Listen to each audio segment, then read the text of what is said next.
Nigerians continue to lament the unavailability of petrol amidst the rising cost of the product. Long queues at filling stations across the country have been further worsened by reports of pump price of fuel being hiked to over 800 naira. Arise correspondent Georgina Ndukwe-Zanyika reports. Fuel queues have continued to grow in length, with car owners spending hours waiting to fill their tanks. Several reasons have been attributed for this scarcity by the Nigerian National Petroleum Company Limited, the recent being the debt owed suppliers. In a statement released on Sunday, NNPC Limited admitted facing challenges due to debt owed suppliers. The state-owned oil company stated that the situation may affect fuel distribution nationwide. When Arise News contacted NNPC's corporate communications officer to comment on reports of possible increase in pump price of fuel, he replied that he had no comment on the matter at this time. However, there have been reports of Nigerians purchasing fuel at over 800 naira per litre at some filling stations in Lagos State. Some other filling stations in Abuja have also adjusted their pump price to over 900 naira per litre, while others have shut their operations in order to adjust their pump price. Fortunately, we don't know about the increasing of the fuel prices because we have been lying. Our expectation, we think that they are selling the fuel. Getting rich later on around 8 o'clock, we now ask the management. They say that there's going to be a changing of price, and then we have been here since morning till now. Nobody should come and address us. We are expecting the manager to come and address us. If they are not selling, let them tell us so that we can make move to another places. You know, the situation at Tanda is very annoying. You understand? Because right from when fuel was 190 something naira per litre, that was the last administration. You understand? President Muhammad Buhari, we are complaining. You understand? That time there was queue, but open that when they remove the subsidy, there will not be queue. But still, we still find the same situation we are at 195 than 700 naira per litre. Now we heard this morning that NNPC is selling about 8 something per litre, while other marketers are selling 1,000 plus. Even this filling station now totally is no one is selling. The situation is very critical. We are here since morning. No fuel to buy. And they say they want to change a fuel price. Let them change the price so that we can get fuel and buy. Even though it is 1,000 naira or 1,500, let them change the price. We go buy. With the cost of transportation already high, Nigerians are... However, the Nigerian Labour Congress, NLC, says it feels betrayed by the federal government following Tuesday's increase in the pump price of petrol at NNPC Limited's fuel stations. The NLC, in a statement by its president, Joe Ajero, stated that one of the reasons for accepting 70,000 naira as national minimum wage was the understanding that the pump price of PMS would not be increased, even as we knew that 70,000 naira was not sufficient. Joining us now on the morning show is Olabode Sowunmi, Chairman, Energy Transition Study Group of the Nigerian Gas Association, member of the Group of Experts on Gas, and the Chief Executive Officer of CAPTRI. Olabode Sowunmi, good morning, and thank you for joining us on the morning show. Good morning, sir. Always a pleasure to be here. Well, by this morning, we've been told that the pump price of fuel has been increased. And now in many places, fuel is being sold officially at about 897 naira per litre, up from 617 naira per litre. In some other places, over 1,000 naira per litre. And the speculation is that, well, NNPC Limited has to fill the black hole of $6.8 billion in terms of debt obligations to traders. So where does this leave Nigerians? Will the cost of fuel, PMS, even go higher before December? And what is the advantage of the Dangote Refinery that is now in production?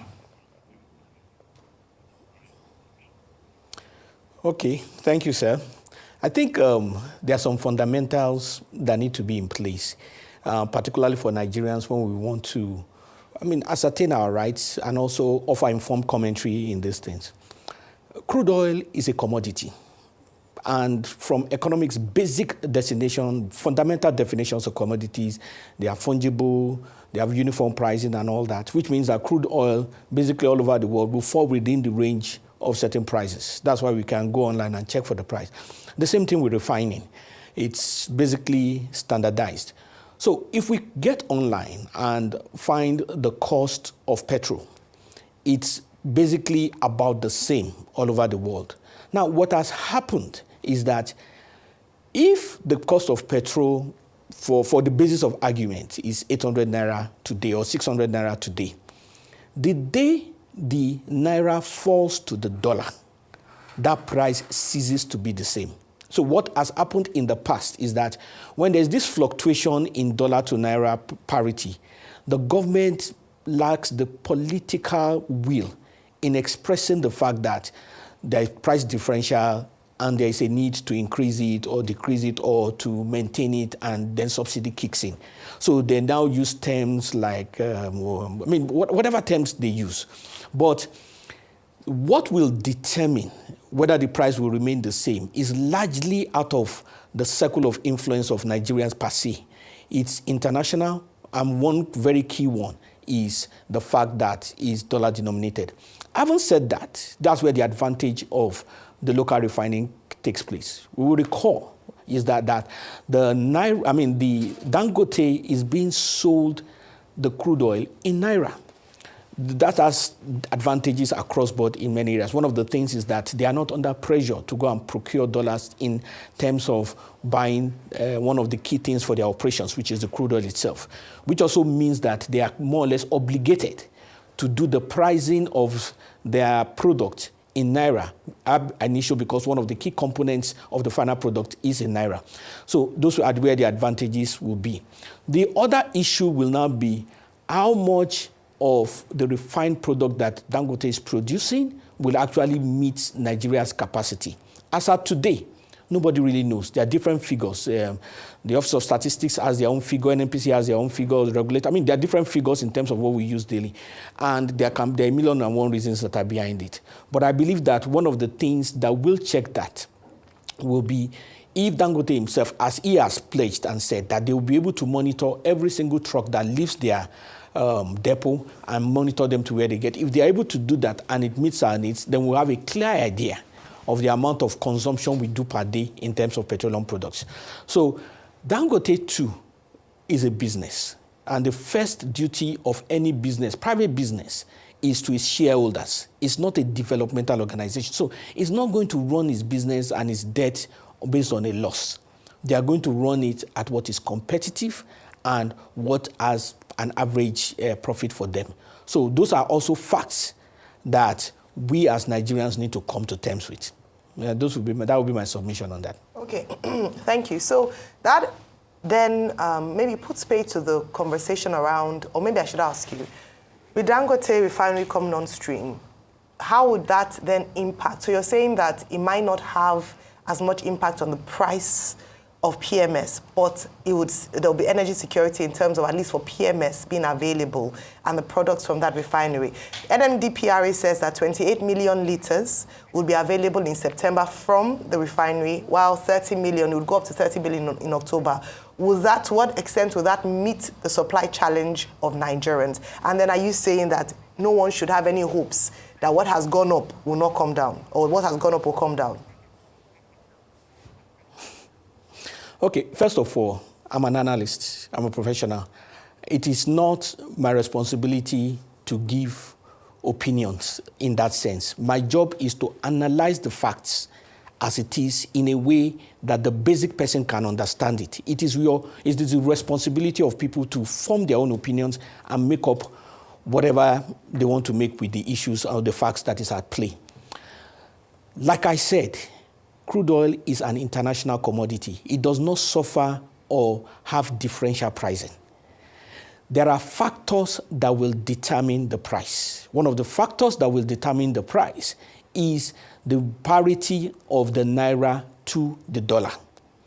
It is not likely, I mean, it's possible, but it is highly unlikely for the naira to continue to fall to the dollar and the price of petrol remain the same without some kind of subsidy interference. So that is one thing that needs to be looked at. Dangote Refinery is a refinery. So there is an average cost of refining. Refining is a global process thing.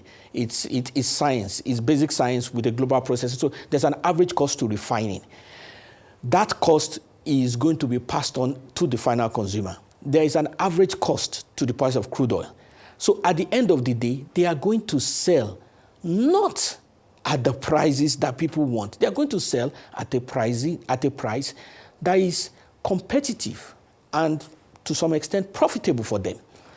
Whether that will mean increase or decrease is left for people to decide. But those are the facts that is at play. In terms of the figures that you mentioned, whether the one from the regulator or the one from the fact on ground is that there are multiple figures from official sources with respect to the amount of petrol that we consume in the nation.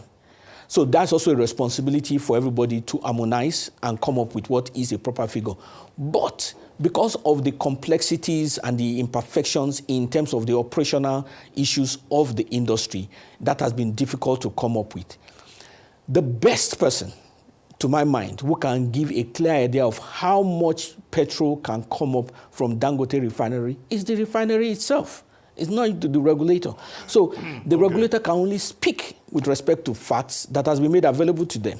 Okay, but yeah, I get your point. One, the Nigerian government has made a concession that crude oil will be sold to the Dangote Refinery in local currency, and that Dangote Refinery should sell in local currency.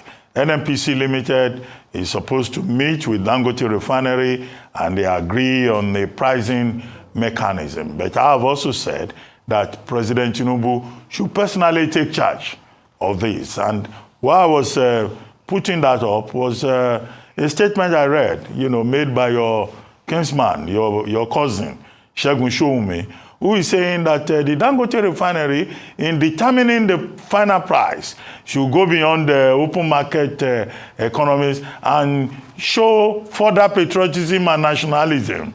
Is there a room for patriotism and nationalism in this kind of business? Is it possible for Dangote group to say, well, because Nigerians are in difficulty, we will sell at this lower price? That's, the social side of it. So I don't know the corporate strategy. I'm not privy to the corporate strategy of Dangote and the Dangote Refinery themselves. But I do not know any business venture that runs like an NGO. So basically, when we see an NGO, non-governmental organization, the aim of NGOs is not to make profit. It is to develop, which are basically things that government is supposed to do, but because of inefficiencies of governance all over the world, NGOs come in to meet areas that governance should ordinarily be meeting, and that's why they don't pay taxes. However, when it comes to a venture, where somebody has put in capital, and somebody has taken risk, and somebody has put in their own effort, spirit of entrepreneurship there, the primary purpose is profit. So I do not know why people will expect that all that investment will take place in the Dangote Refinery and there will be no profit. It is possible, but I don't know how that will work. But whether that is whether that is the corporate strategy of Dangote Refinery to operate at a loss and have some kind of subsidy for it, which will be welcomed, I don't know whether that will be the situation. But the facts on ground is that Dangote Refinery is a business. And as a business, it is in the business of refining to make profit. Okay, I think we can answer that question, whether or not their corporate strategy. Sorry, I'm not hearing anything. Can you hear us? Can you hear me, Mr. Sowunmi? Can you hear me? All right. Okay, so we'll come back. Okay, very shortly we'll have him back. Dr. Mati, you were chuckling as I was when he said whether their corporate strategy was to sell below the price of production and make a loss in the interest of patriotism. I don't think, to be honest, listening, and I'm sure a number of people, what people want to hear, which I don't think they will hear, is that Dangote Refinery coming on stream will reduce price of PMS, except the government intervenes, introducing subsidy. But again, the government is saying that they will not pay subsidy. So should we now come to the reality that this is just the beginning of a hike in petrol price in the near future for Nigeria? Yeah, if NNPC Limited, which, as I described the company, is the breadwinner of Nigeria, says it's financially bankrupt, it will need to look for money. Now they are in the grips or at the mercy of Dangote Refinery. If Dangote Refinery is in business, you know, I was shocked when I saw Bode Sowunmi's cousin saying this morning that Dangote Refinery should be patriotic. Which patriotism? But the other cousin has responded to say, well, Dangote Refinery is not an NGO. It will do business as business should be done. All right, we have a cousin here. Mr. Olabode Sowunmi is with us in the studio. He's with us on the show. All right, it's great to see you again. Mr. Sowunmi, let me just ask you now, how about the other Nigeria's refineries? NNPCL has talked about plans to revitalize our refineries. First, with the Port Harcourt Refinery, we have the Kaduna Refinery, the Warri Refinery. Is there any hope? What would those refineries coming on stream do to help with maybe even in price of fuel? Because some people have talked about, only Dangote Refinery in the market, that would give too much power to one person. Would there be any impact if these refineries begin to work? Okay, so the impact that those things will bring may not necessarily be the kind of impact that Nigerians are expecting. And so for perspective, like I said, this is about a standardized industry in terms of the cost. So what is going to be the cost of production for the Warri Refinery, for the Port Harcourt Refinery, will be about the same cost of production for the Dangote Refinery, apart from the fact that the Dangote Refinery is likely to have an advantage based on volumes and based on newer equipment. That's ceteris paribus, assuming all other things are equal. But in terms of unit cost and all that, it should be about the same thing. So the kind of things that those will bring to the market, one of it is competition. We recall, and a good example is the telecoms industry. When the GSM network started, it was basically MTN and Econet. And Econet, both for some reason, were almost united at every time until Glo came on board. At that time, they said that it was impossible. In fact, I remember the release from the spokesperson of MTN saying it was impossible for per-minute billing to take place. The first Glo advert was a 59-second advert. And the lady who was on that advert said that this advert is 59 seconds. And on the 59 second on the dot, it will stop. And I'm going to pay the network or the TV station for less than a minute. You should also be able to pay per second on your phone call. 2 weeks later, MTN and Econet started per second billing. When there is competition, it allows productivity. When there is competition, it allows a fair, competitive price for the public. So the word is fair and it is competitive. But more importantly, it also allows the customer to be king because everybody is trying to. So when we don't allow competition, you don't allow innovation among the companies that are bringing the product, you don't allow there to be operational excellence and all those kind of things. So those are the things that competition bring into the place. They are not going to make things to be run at a loss. That's not the purpose of competition. And it is incumbent upon us as Nigerians to have a minimum knowledge, a minimum base of the facts of the matter so that our expectations are not in ignorance. You mentioned my senior brother, my cousin. With all due respect, I cannot go against something that he has said, obviously. But like the fact of the matter still remains. Dangote is a business. He is not going to run at a loss. He has debt that he needs to pay. And those debts are in US dollars. He will pay them. And he cannot be paying them by being at a loss. Dangote has done enough patriotism by setting up that $20 billion facility. What he needs is for the Nigerian government to encourage him and provide an enabling environment for the business to thrive. But let me ask you, there's this additional question of monopoly. Now, NNPC says it has the only monopoly to make fuel available. And monopoly again because PMS, the downstream sector, has not been fully deregulated in line with the Petroleum Industry Act. And then you have on the other side, the Dangote Refinery, the biggest single refining train in the whole of Africa, here in Nigeria, and it's in private hands. So another monopoly there. Should we worry about monopoly on both sides? Should we call for full deregulation of the downstream sector in line with the law? And how would that work?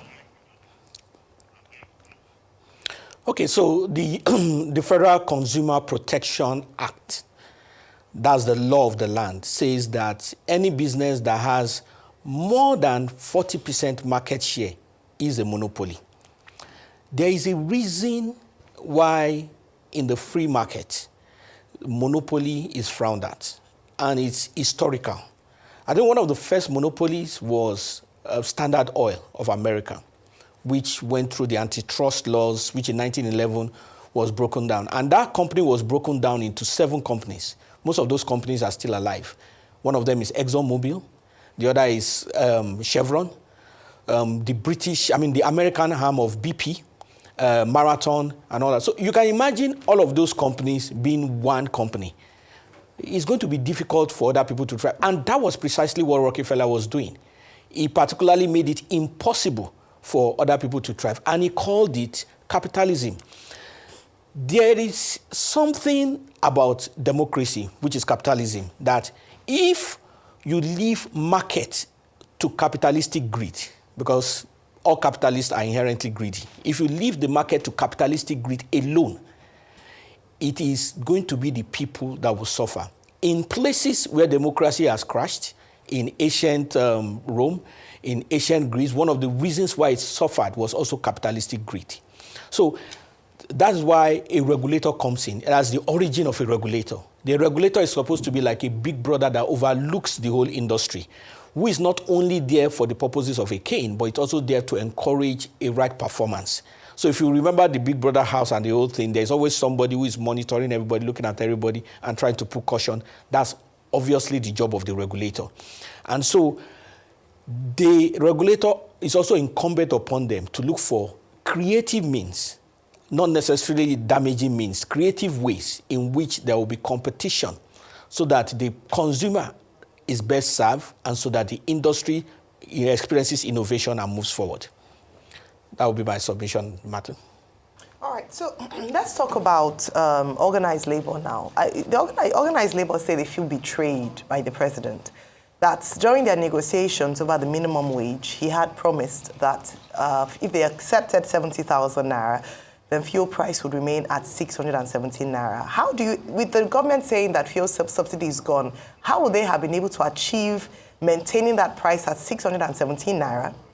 With the facts you've presented to us this morning that it's unrealistic based on international prices to have the amount as it is, how would the government have done that? Would that have meant a reintroduction of subsidy, and would you recommend a reintroduction of subsidy to alleviate the sufferings of Nigerians?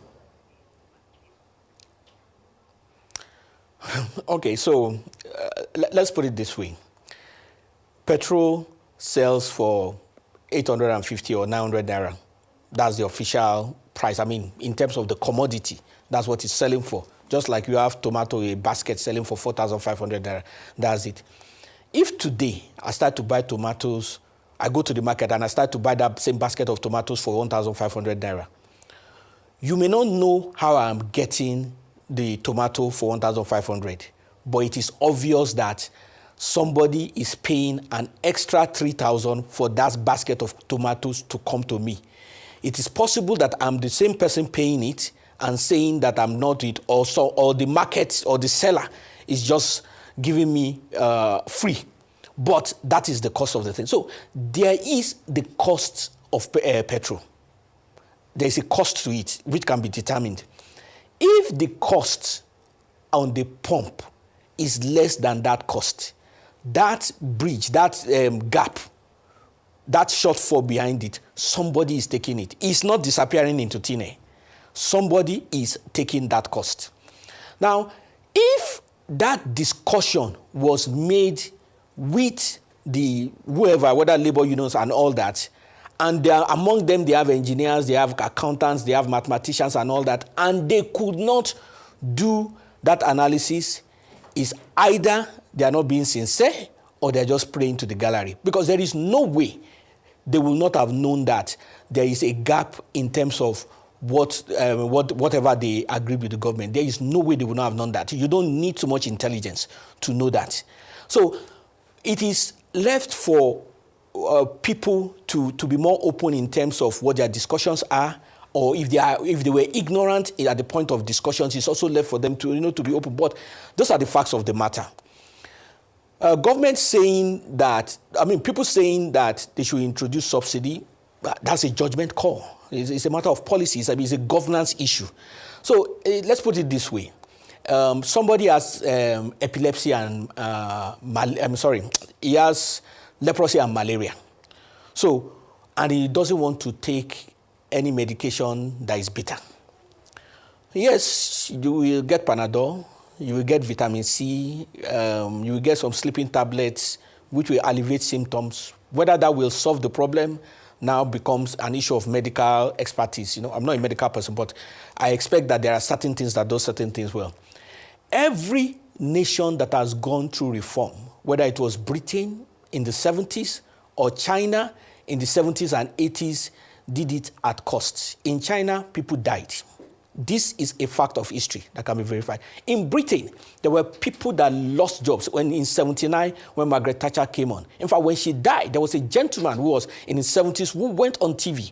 And his main complaint was that he lost his job in British Rail due to the privatization of Margaret Thatcher, and his family went away, his wife divorced him and all that. And I remember the president asking him a question. He said, why didn't you get another job?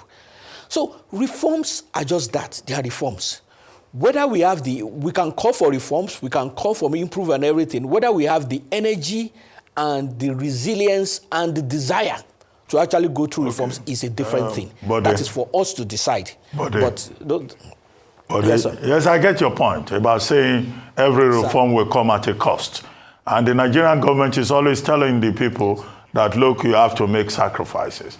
Now, how worse would the situation get? The implications of this fuel price increase, for example, for inflation and the increased hardship on the part of the people. Because the argument is the people say, we should not be the only ones that will suffer. We should see government also adjusting to reform. That's one part of the question. You refer to the Consumer Protection Commission, the FCPC. Well, I got a text message when you were talking about that. Somebody told me that 1 liter is 970 naira here in Owo. Now in Owo, I'm being told that even when you buy at 970 naira per liter, for them to sell fuel to you, you must buy engine oil. Will motorists be buying engine oil on a daily basis? So does the Nigerian government have the capacity to monitor this extra cost that is put on it? So could you advise government in that regard? So I'm not exactly a security expert, but I do remember, I used to head corporate communications for a multinational, one Fortune 100 company. And there was a point in time that somebody died while I was in the office, and it was my responsibility to communicate with the public, with the family of the person that died, with the police and all that. I remember in the meeting that we had with the Commissioner of Police in Lagos then, and one of the things that he said is that security is responsibility of the police and the government, but it's also an individual responsibility. And that is why when criminals are at loose, the police always rely on support from the society, from the community, to be able to tackle it. That in cases where the community does not agree or does not support the police, crimes are very difficult to eliminate. And that's why tough neighborhoods, where people don't talk, where gangs operate, are usually very difficult to eliminate crime. And that's why in some places in the country, unknown gunmen and all that are not able to be resolved because the community in and of itself I don't really know, but based on information, may not be giving the adequate support. So the key thing when it comes to these people that do all these things in the filling stations is that, first of all, as a people, as a community, we need to agree that it is wrong. And then there has to be a way to channel the information to law enforcement, because law enforcement can only act based on information that he has. Because the typical thinking, if somebody does something like that that is wrong, is that if you report the person, they'll say that, what's your business? Why are you doing it? But the truth is that people that say that don't understand systems, they don't understand system thinking. One person doing something wrong has consequences on everybody. And if law enforcement, the regulator, the police and all that are not getting proper feedback on these things, there is a limit to what they can do. Yes, this responsibility lies squarely on the government, and it should lie squarely on the government. But in terms of operation and how to get everything effected, it's a responsibility of all of us together. All right, well, thank you very much for your time with us this morning. We look forward to having you again on the morning show.